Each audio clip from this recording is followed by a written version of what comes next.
Welcome down to my 9-foot homemade oak bar. Pour yourself a cold one. You are listening to Bucks in the Basement. My name's Chris, and Craig here is the biggest Pirates fan you'll ever meet. Let's talk Pirates baseball now. Welcome to Bucks in the Basement. Now I see the changes in this town. They change, they say one thing, but then the next day it's different. They change, but they don't know what they want.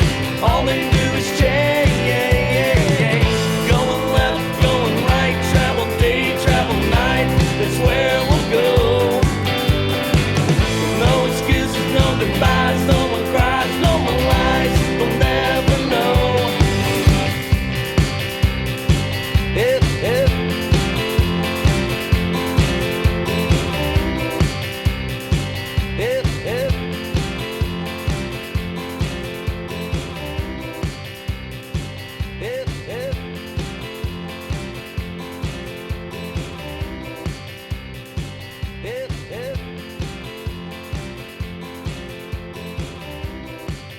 I don't know whether it's the best idea or not to sit down here by myself in the basement recording a Pirates podcast after waiting around for almost 3 hours for the water to recede out of the outfield, get squeegeed into wherever it could be.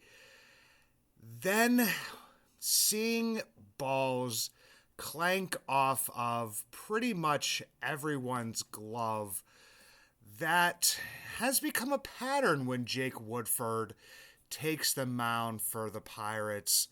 But we're going to go ahead and do it anyway, because down here at Bucks in the Basement, we give you your 30 minutes of Bucks once a week, sometimes twice a week when I do the minor league news and brews. Should be twice this week, but definitely going to be talking some Pirates dropping to 56 and 56. And I don't like to do podcasts that are not evergreen in some ways. I mean, you could recap the game, recap everything that went wrong, but to me, this is more of a cumulative effect of kind of the Pirate season as a whole. There have been some very bright spots. I mean, obviously, Paul Skeens and what he has been doing did not have his best outing his last time out, only going 5 1/3 innings, allowing a couple runs, and not having the type of dominating performance that we would expect from Skeens. I kind of do expect those types of outings from him from time to time. Had talked about this previously, about the way that he pitches. Not every outing, because we've seen adjustments be made for him to get through more innings. When his pitch counts get very high in the beginning of games, especially the one game where he was at like 60 pitches or something like that through 3 innings, saw him become more of a contact pitcher. But when the pitches aren't working the way that he wants them to, location, speed, effectiveness, can get himself into a little bit of trouble, but for the most part has been one of those bright spots. Joey Bart, everybody talking about now, what he's been doing, basically taking a stranglehold on the starting catching position, Yasmani Grandal. The one thing with Yasmani Grandal that I definitely did want to point out is that in his limited play recently, we have been seeing a better player, and I don't know if it's because he's not as tired, he's a little bit more well-rested. That could definitely have something to do with it. But Yasmani Grandal has been hitting the ball a decent amount better, so I can't really complain too much about that, and it seems like this might be a little bit of a complaining show, a little bit of a venting session for myself. I'm not usually up past midnight. I can barely make it on New Year's Eve, but I'm doing it here for you guys and maybe a little bit for myself to kind of just, I really expected more, and I hate to keep going back to, I want to be an evergreen show, but I mean, dropping 2 games that you probably should have won, over this past weekend, dropping a game to not, sweep the Astros, and then kind of coming out here and laying a little bit of a goose egg tonight.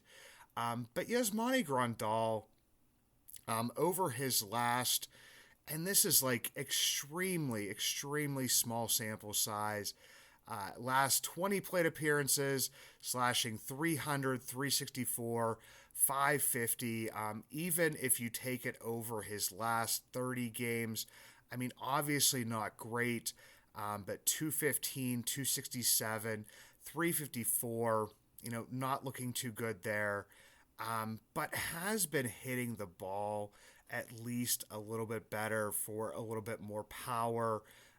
Not really striking out as much. Last 43, or check that, 45 plate appearances, only has 3 strikeouts. So if Yasmani Grandal is the backup catcher for the rest of the season, it's not something I'm really going to lose sleep over. As we've talked about on this show many times before, it's only a matter of time probably before Yasmani Grandal gets another one of his injuries.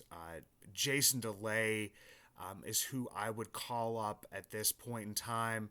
I would kind of just let Henry Davis sit down there in AAA and mash for a season. I know that it may not do much for the baseball side of the development, just because he's shown before that he can hit the AAA pitching, but more of maybe just kind of like a little bit of a confidence boost to just basically mash some balls, because before he went down to AAA, we were seeing a very frustrated Henry Davis. A lot of emotions with strikeouts, whether it was, the called strikes, if he couldn't catch up with a fastball, taking the bat, hitting it down on the ground. I mean, gripping the baseball bat so tight that, you thought that he was pretty much going to break it in half.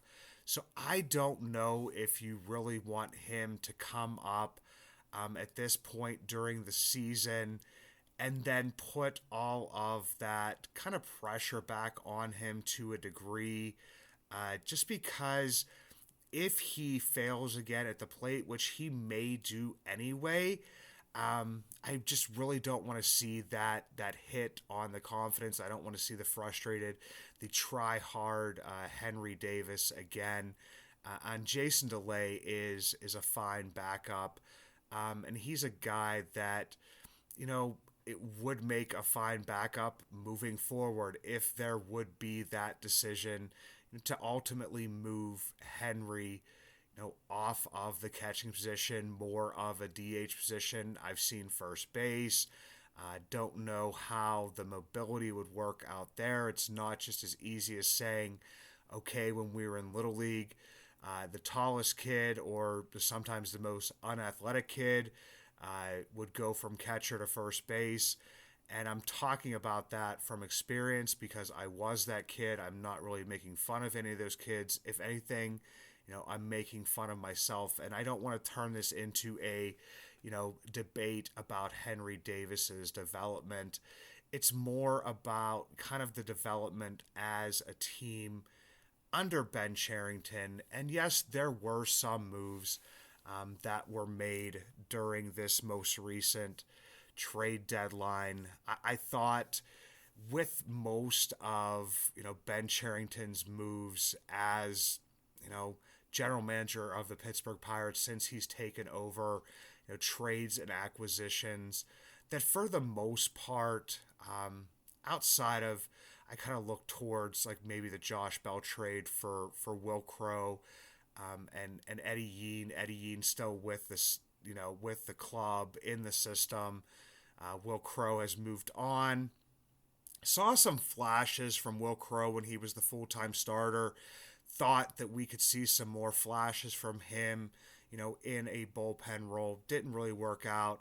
But for the most part, Ben Cherington's moves as general manager, kind of in a bubble or in a vacuum, have all been, pretty solid moves. Last week, talking with our guest at Pirate Takes, go give him a follow. It was a good conversation. It was talking about, not really giving up much for De La Cruz. And you're giving up Young-Suk Shim, who has really, I believe, pitched less than 10 professional innings, has been injured for this entire year. Garrett Forrester, a man without a position, I believe drafted as a third baseman, put into a catching position, something he hadn't done for years, put at first base a little bit. So if you're doing that, like in a vacuum, that's kind of, not a bad move. But for anybody that listens to this show, knows that I had Fish on First on to discuss the moves that could be made. Obviously, at that point in time, Jazz Chisholm was, more of the target and, subject to that conversation because of the article that was written. But we did discuss, a Brian De La Cruz that Jim Bowden had brought up. I think he threw Josh Bell in there as well. Made the comparison at that time, and I will still stick to that comparison of Brian De La Cruz being who Ben Cherington hoped that Edward Olivares would be when he traded for him during this past offseason. And for anybody that remembers the Edward Olivares move, what he did last year in a not completely limited role, because he did get 385 plate appearances, hit 12 home runs, slash 263, 317, 452, 769, good for a 106 OPS plus. Above average hitter, and it kind of seems like that, he didn't do that this season. But he also didn't get very consistent playing time. Would be in a couple games, would get hot, seemed to be getting on a roll, then wouldn't be in a few games. But he did almost total 200 plate appearances, just under that at 196 plate appearances this year. 224, 291, 333. Didn't really see all of the power that we were hoping for, but did have, 5 home runs. You double those plate appearances pretty much, like estimated. That's up to 10 home runs. So it kind of would be what he would, have provided last year. Saw the, slugging go down a little bit, the on-base percentage go down a little bit, because he wasn't hitting, there was no triples, not a ton of doubles. So then you go out and you get, Brian De La Cruz. And Brian De La Cruz last year for the Miami Marlins had 472 plate appearances, hit 18 home runs, but actually didn't even hit as well as Edward Olivares as far as the OPS plus. He slashed 242, 285, 407, good for a 692, and an 89 OPS plus. The last time he had a positive and above average OPS plus was back in 2022, when he had about 355 plate appearances, 13 home runs, a 102 OPS plus. So he pretty much is the exact same player as Edward Olivares. He was 25 when he did it.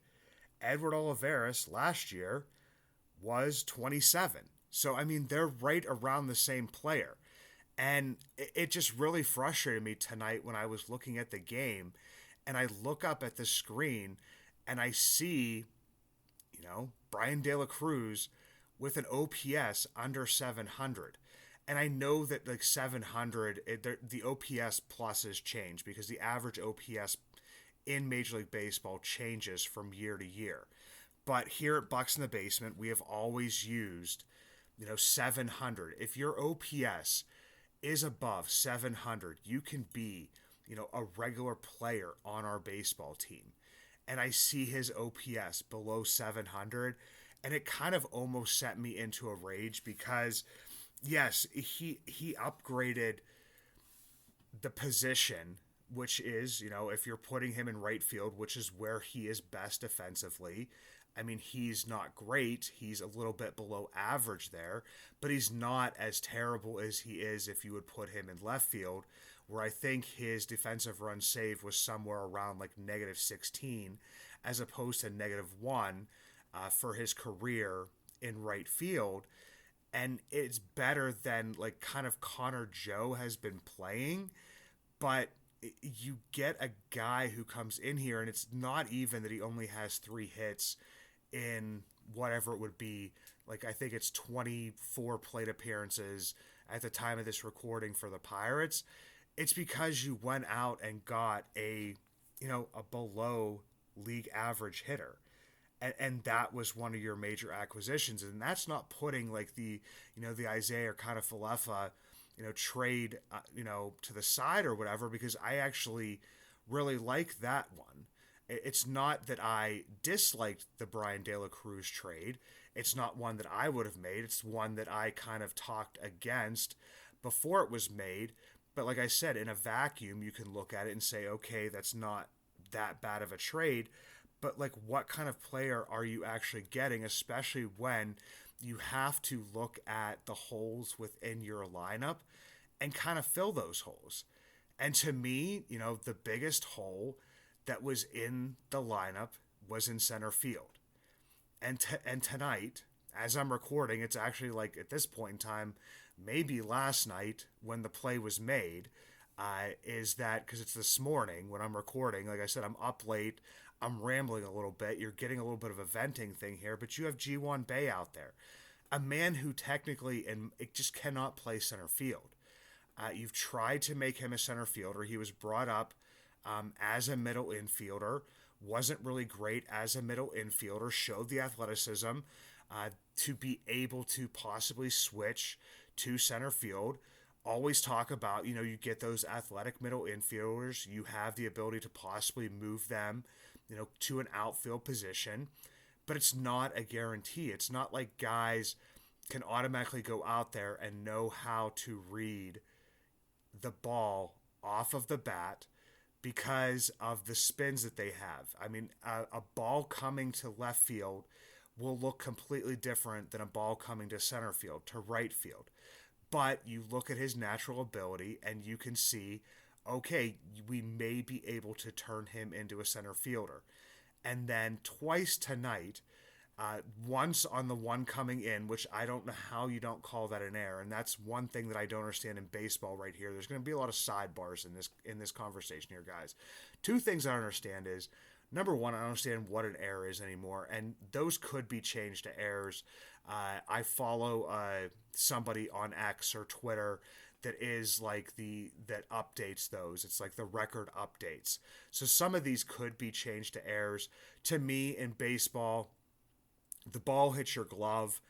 I saw somebody post that it was like an 83% chance of catching that ball. Anything over 50%, it hits your glove. That's an error. Rowdy Tellez, the one that he kind of sticks his glove up there and closes it, before the ball comes in, and then it like pops off of there and gives a double to Jackson Merrill. That's an error.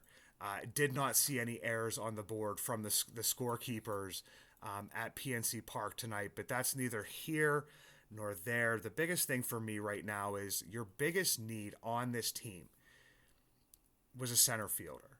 and you didn't go out and get a center fielder. And for all the people that are screaming about, Billy Cook being down in the minors, Billy Cook is one of those guys that is being transitioned into the outfield, has played some left field, has played some right field, really hasn't played a ton of center field. It's a guy that could possibly fall into that. Number one, I want you to be able to play the position well, but then also number two, you have to be able to hit. And Ji-hwan Bae does neither of those things. I would rather put Michael A. Taylor out there every single game, because at least I know what I'm getting from him defensively, and I believe that 10 times out of 10, Michael Taylor makes that catch, and he probably makes that catch at his shoulder running in because he is reading the ball so well. Ji-hwan Bae gets turned around and makes a catch up against the wall that ends up looking like a very, acrobatic or, one of those like special type catches. But realistically, he got himself turned around and had to make the catch look that way because he doesn't know how to read the ball off the bat. And also, he's not hitting the ball very well at all either. And I don't really know how to explain this because he will not, benefit from being in AAA. And I know that, I might be like, I don't know, being a little bit contradictory here because I'm saying that, Henry Davis can't learn anything in AAA and he needs to stay in AAA. And for me, it's more about him. It's about confidence and, maybe putting a halt or at least a little bit of a pause on, the whole Henry Davis at catcher and just letting him focus on hitting and possibly becoming a DH, which is not really what you want from, your 1-1. But if that's what he turns out to be, then, kind of that's what he turns out to be. If he turns out to be a first baseman, a right fielder, but in the end, he still has to hit. But, Ji-hwan Bae in the minors at AAA in 2022 had a 792 OPS. In 2023 had a 993 OPS. This year, and this is like, these are not small sample sizes, except for, last year a little bit. But then this year, not a small sample size, 217 plate appearances, 943 OPS, 360, 437, 505, and 5 home runs. So but then he comes up here last year, gets 371 plate appearances, slashes 231, 296, 311, 608 OPS, 67 OPS plus. I just really, I can't get this. And then before tonight's game, he had 41 plate appearances, 194, 268, 222, 491 OPS, and a 42 OPS plus. So that's kind of where my frustration lies tonight is that, yes, this lineup was lengthened a little bit. You do have, De La Cruz with his power. He has 18 home runs this season.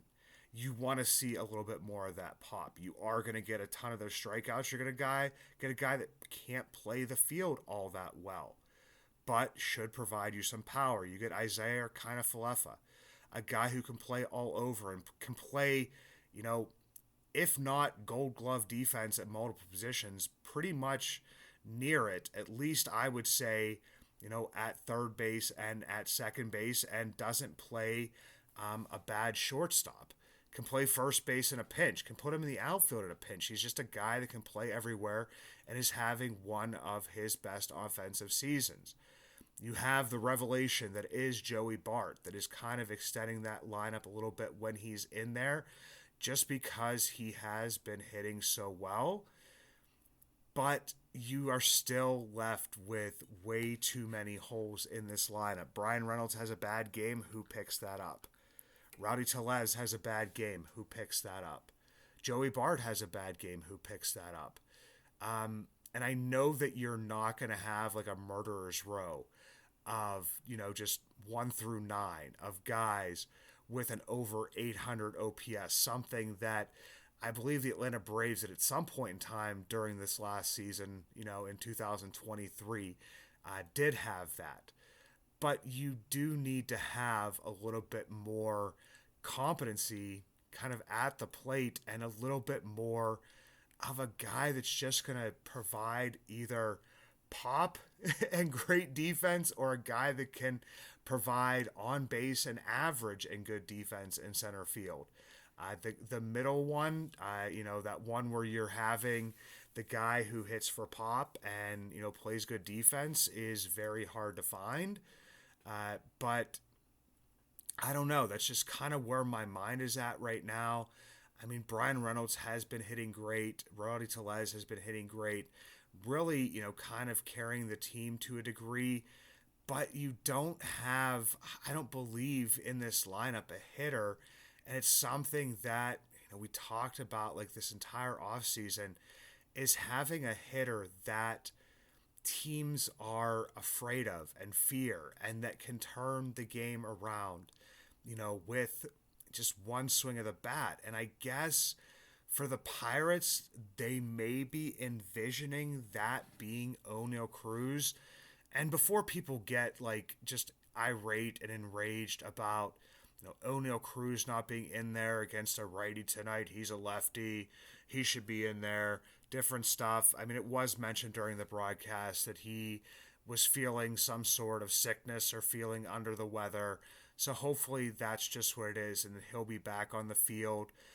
Even before that was mentioned, I looked at the Pirates are at the start of a 9-game stretch, and I know that there have been some rest days, but if you want Oneil Cruz to get through the season and be as effective as possible, maybe sit him 2 days in a row so you don't have to sit him twice in the middle of this 9-game stretch, or risk injury by trying to play him through all of those 9 games. Not that I think that the Pirates would do that because they change the lineup so often.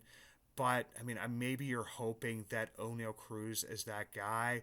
But looking across, like, rosters in Major League Baseball, you're looking for that guy that just has, like, at this point in time in the year, 25 to 30 home runs, or is at least pushing towards that and can be counted on. And I'm looking more towards the 30 home runs. I know a lot of people were hoping that was going to be Jack Suwinski after he hit the 20 mid-20 home runs last year. For Bryan Reynolds, I think that he is like a 25 home run guy, and that is extremely solid.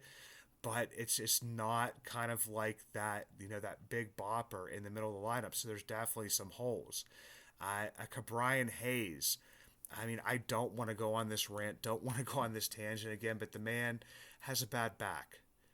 And that, I believe, is the main reason why he hit so well last year. I don't even want to mention the man's name who got fired because, he fixed Ke'Bryan Hayes. And it wasn't that, 1 month off. Because, I mean, as we saw towards the end of the season, he tore it up when he came back. And his numbers were starting to drop back down to earth a little bit over the next month after that. Because Ke'Bryan Hayes has a bad back. And I'm not sure he can make it through an entire season. And I'm not sure that it's something that could be managed with just, random rest days. Because as we saw with Bryan Reynolds, he's a guy that gets up out of his car and has back spasms and can't play the baseball game that day. So, I mean, and I know it's two different players, but it kind of seems like that it's the same sort of, just chronic back problem that you're not going to be able to predict. And he's tried to, I believe, fight through it more this year. Did sit down for a little bit, but did not, stay out as long as he did last year. And then has come back and hasn't been, the type of player that the Pirates expected. But when you have, somebody like him in that lineup, you have a Michael A. Taylor, aside from him becoming, God knows what down in Houston, but you have that in the lineup. You have Jared Triolo in the lineup. You have G1 Bay in the lineup. There's just way too many holes in this lineup to kind of contend with. And even when the team does hit, and we're coming up on like 30 minutes here, but we may go over a little bit because haven't even got into the bullpen yet.